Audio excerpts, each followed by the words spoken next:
नमस्कार, मैं हूं प्रशांत द्विवेदी। S7 के संवाद कार्यक्रम में आपका स्वागत है। हमारे साथ में मुंबई से एक्टर गरिमा अग्रवाल जुड़ी हैं, जिनसे हम लोग खास बातचीत करेंगे। गरिमा जी, स्वागत है आपका संवाद कार्यक्रम में हमारे। बहुत बहुत धन्यवाद आपका। कैसा चल रहा है मुंबई में? जिस तरह से देखा जाए कोविड-19 लगातार अपने पैर पसार रहा है मुंबई में। जिस तरह से समस्याएं चल रही, जाहिर सी बात है कि अलग अलग इंडस्ट्री में काफ़ी प्रॉब्लम आई है और मुंबई माया नगरी कही जाती है। तो कैसा लग रहा है आपको? क्या लग रहा है कि जी, किस तरह से इस तरह की समस्याओं से निपटा जाएगा और क्या कहेंगे आप? बहुत ज़्यादा प्रॉब्लमेटिक है। एक तो सबसे पहले की बात अगर हम सेफ्टी की करें तो शूटिंग करना बिल्कुल बहुत मुश्किल हो गया है। हम्म, और जब तक जैसा कि बात हो रही है सोशल डिस्टेंसिंग हमें मेंटेन करना है कोविड हम्म, से बचने के लिए, हम्म, तो सेट पर पूरी कोशिश की जाती है कि सोशल डिस्टेंसिंग मेंटेन की जाए। फिर भी अभी 3 शोज की शूटिंग स्टार्ट हुई थी और उसको बंद करना पड़ गया। हम्म, तो अगर मैं बात करूंगी कि फिल्म इंडस्ट्री की या टीवी इंडस्ट्री का, ये बहुत ज्यादा टफ टाइम चल रहा है। हम्म, कुछ शोज तो अभी इसलिए स्टार्ट ही नहीं हो पा रहे हैं कि किस तरह से वो लोग मैनेज करेंगे, और जो मैनेज करके शुरुआत कर भी रहे हैं उनको किसी ना किसी को हम्म, कोविड हो जाता है तो हम्म, बंद करना पड़ता है। उन लोगों की मतलब जान खतरे में नहीं डाल सकते ना। हम्म, तो it's a very very tough time for this film industry. और मुंबई में तो एक्चुअली मैं बता दूं कि मैं फिलहाल मुंबई में नहीं हूँ। हम्म, मैं अपने होम टाउन आई थी और मैंने सोचा था कि मैं जैसे ही सब कुछ नॉर्मल हो जाएगा मैं वापस मुंबई चली जाऊंगी। हम्म, लेकिन चीजें बढ़ती ही जा रही हैं, ये महामारी बढ़ती चली जा रही है, हम्म, कम होने का नाम ही नहीं ले रही है। तो बहुत सारे एक्टर्स हैं जिनको मुंबई छोड़कर हम्म, अपने होम टाउन जाना पड़ा, क्योंकि करने के लिए कोई काम नहीं था वहां हम्म, पर। और अभी जब काम शुरू हुआ है तो भी प्रॉब्लम्स इतनी ज्यादा है कि शूट बंद करना पड़ रहा है इस सब प्रॉब्लम की वजह से। तो अभी इट्स अ आपके वेरी हार्ड अभी टाइम आपके फॉर कौन कौन एवरीवन। से प्रोजेक्ट चल रहे थे? आपने किन किन सीरियल्स में या प्रोग्राम्स में काम किए? थोड़ा सा शेयर करिए हमारे साथ में। जी जी। और वैसे तो मैं काफी सारा काम कर चुकी हूँ, आप लोग टीवी पर देखते रहे होंगे। इश्कबाज, इश्क सुभान हम्म, अल्लाह मैंने शो किए हैं। जात ना पूछो प्रेम की लास्ट शो मैंने किया था। हम्म, और मेरी फिल्म भी रिलीज हो चुकी है, हसीना चेज एंड रिस्क नामा। हम्म, और रिसेंटली मैंने शूट किया था श्रीदेवी बंगलो, जो कि श्रीदेवी जी की मर्डर मिस्ट्री पर बेस्ड फिल्म है। हम्म, मार्च में मैं शूट कर रही थी अहमदाबाद में स्टार प्लस के शो के लिए, अनुपमा के लिए, जो कल से ही ऑन एयर गया है। हम्म, हम्म, एक्चुअली इस शो को ऑन एयर जाना था 16 मार्च को, हम्म, लेकिन ये कोविड स्टार्ट हो गया तो उस वजह से शूटिंग बीच में ही बंद करनी पड़ी। और क्योंकि बैंक नहीं था तो इसलिए शो अब जुलाई में जाकर ऑन एयर हुआ है। तो जितना हम लोग शूट करके आए थे अभी वो ऑन एयर हुआ है, आगे की शूटिंग स्टार्ट कर दी गई है। Let's see how it works. अगर सब कुछ ठीक ठाक रहा और भगवान का आशीर्वाद रहा हम्म। तो अनुपमा शो में आप आगे से देखते रहेंगे, क्योंकि शूटिंग अभी शुरू हो चुकी है दोबारा से। अच्छा, ये बताइए कि आप उत्तर प्रदेश की जी रहने वाली हैं, मेरठ से आपका आपका घर है मेरठ में। तो जब मुंबई जी माया नगरी गई तो आपको जी। किन किन समस्याओं का सामना करना पड़ता है मुंबई में, और कैसे एक्टिंग की दुनिया में क्या है? थोड़ा सा हम लोग को बताइए, हम अपने दर्शकों को दिखाना चाहते हैं कि क्या क्या चैलेंजेस आते हैं आपको एक एक्टर जी बनने के लिए। जी। सबसे पहली बात तो ये है कि जब भी कोई किसी छोटे शहर से मुंबई जैसे बड़ी सिटी में जाता है हम्म, तो रास्ता मिलना बड़ा मुश्किल होता है। हम्म, यही नहीं पता चलता कि ऑडिशंस कहाँ होते हैं, कैसे होते हैं, किससे मिलना है, किससे नहीं मिलना है। हम्म, तो आई वॉज ब्लेस्ड कि मेरे जो मेंटर थे उन्होंने मुझे बहुत सपोर्ट किया, बहुत गाइड किया कि किन प्रोडक्शन हाउसेज में मुझे मिलना है। हम्म, लेकिन जब आप एक्टर्स के बीच में जाते हैं और वहां पर बहुत लंबे समय से जो एक्टर्स स्ट्रगल कर रहे हैं, हम्म, तो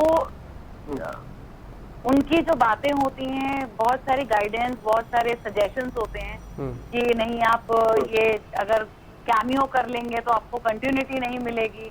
कंटिन्यूटी अगर आप कर लोगे तो फिर आपको फिल्म नहीं मिलेगी। हम्म, अगर आप टीवी में काम करते हैं तो आपको फिल्म और वेब सीरीज में काम करना मुश्किल हो जाएगा, या एड वाले आपको नहीं लेंगे। इस तरह की बहुत सारी कंफ्यूजिंग बातें होती हैं। हम्म, तो मैं ये कहना चाहती हूँ कि जो भी यंग वंस जो भी जा रहे हैं इंडस्ट्री में या जाना चाहते हैं, हम्म, तो उनके लिए मेरा सजेशन ये है कि मुंबई का रास्ता अपनाने से पहले अपने ही शहर में रहकर, अपने ही स्टेट में रहकर वो इस बात के लिए मेंटली तैयार हो जाएं, हम्म, क्योंकि आजकल इतना ऑनलाइन का जमाना है, यूट्यूब पर सारी चीजें अवेलेबल हैं। तो वो अपना होमवर्क करके जाएं हम्म, कि उन्हें किस डायरेक्शन में आगे बढ़ना है, फिल्म में जाना है या टीवी में जाना है, क्या करना है, हम्म, ताकि जब वहां पर जाकर बहुत सारी एडवाइजेस उनके ऊपर ग्रिल करेंगी तो वो किसी भी तरह से कंफ्यूज ना हो और एक सही दिशा में वर्क हार्ड कर पाए, अपने ऑडिशंस दे पाए और उनको जल्दी से जल्दी सक्सेस मिल पाए।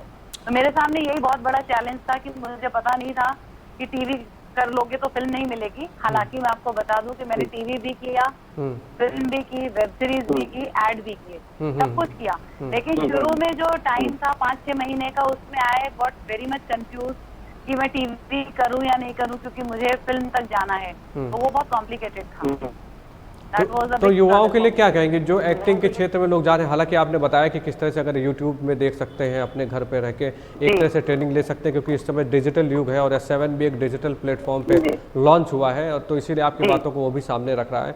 तो वैसे आप जो एक्टिंग करना चाह रहे हैं लोग, वो किस तरह से अपनी तैयारी करें? अलग भी कुछ कर सकते हैं क्या आप अपने हिसाब से बताइए हमें। जी जी, मैं ये कहना चाहती हूँ जो लोग एक्टिंग में आगे बढ़ना चाहते हैं, सबसे पहले तो अगर आप अपनी स्टडी कंप्लीट कर चुके हैं, now you are trying to try for the acting, तो इतने सारे यूट्यूब चैनल्स हैं, इतना सारा ऑनलाइन ऑडिशंस आते हैं। उन ऑडिशंस को देखकर अपनी स्क्रिप्ट नोट डाउन करके अपने ही शहर में रहकर आप लोग प्रैक्टिस कीजिए एक्टिंग की। क्योंकि होता ही है कि जो हमारे बच्चे जाते हैं मुंबई में, वहाँ पर उनका फोकस ऑडिशन देने से ज्यादा डाइवर्ट हो जाता है वहाँ की जो डेली नीड्स के एक्सपेंसेस हैं उनको मीट आउट करने के लिए। क्योंकि जैसे मैं खुद मेरठ की रहने वाली हूँ और मुंबई में अब जाकर स्टैब्लिश हुई हूँ, तो मेरठ और मुंबई में जमीन आसमान का अंतर है हर चीज में, लाइफस्टाइल में भी और एक्सपेंसेस में भी, सब चीजों में। तो एक तो बच्चों को ये नहीं सोचना चाहिए कि अभी आधी अधूरी तैयारी है, पता कुछ नहीं है इंडस्ट्री के बारे में, चले गए हैं मुंबई, तो उनका जो फोकस एक्टिंग में लगना चाहिए था वो वहाँ के खर्चे कैसे चले इस चीज में डाइवर्ट हो जाता है। और ऐसा कुछ नहीं है कि देखिए जितने बड़े बड़े हमारे स्टार्स हुए हैं वो तो बहुत छोटे छोटे शहरों से आकर अपने दम पर खड़े हुए हैं, लेकिन प्री प्लानिंग और pre practice is very important. और दूसरा मैं उन्हें ये सजेस्ट करना चाहूंगी कि आपका अपना एक सोच हो कि ठीक है, बहुत अगर आपको केवल और केवल टीवी ही करना है तो do not waste your time to move around production houses of film industry. आप टीवी पर ही फोकस कीजिए, आपको काम मिलेगा। इंडस्ट्री में बहुत अच्छा सिस्टम है ऑडिशन का और ऑडिशन वर्कआउट होते हैं। तो पॉजिटिव रहिए, घर पर रहकर पूरी तैयारी कीजिए। जब आपको लगे कि आपने नेट के थ्रू, गूगल के थ्रू, यूट्यूब चैनल्स के थ्रू पूरी नॉलेज इकट्ठा कर ली है, तब आप मुंबई जाइए और अपने ऑडिशन फेस कीजिए। Definitely you are going to be successful. चलिए गरिमा जी, बहुत बहुत धन्यवाद। आप S7 के संवाद कार्यक्रम में मुंबई से सीधे हमारे साथ में जुड़ी। आपको हमारी बहुत बहुत शुभकामनाएं कि कोविड-19 जैसे खत्म हो, आपको अच्छे सीरियल्स मिले, आपको एक्टिंग की दुनिया में आप अपना नाम कमाएं। बहुत बहुत धन्यवाद आपका, थैंक यू सो मच। तो ये थी गरिमा अग्रवाल, जो कि मुंबई से हमारे साथ में सीधे जुड़ी थी, एक्टर हैं, मेरठ की रहने वाली हैं। और जाहिर सी बात है कोविड-19 को देखते हुए हर जगह पर जैसे स्थितियां चल रही हैं उसमें इनका भी संघर्ष चल रहा है। हमारी इनको भी बहुत बहुत शुभकामनाएं हैं और संवाद कार्यक्रम में अभी आपको हम और भी लोगों से रूबरू कराएंगे। नमस्कार।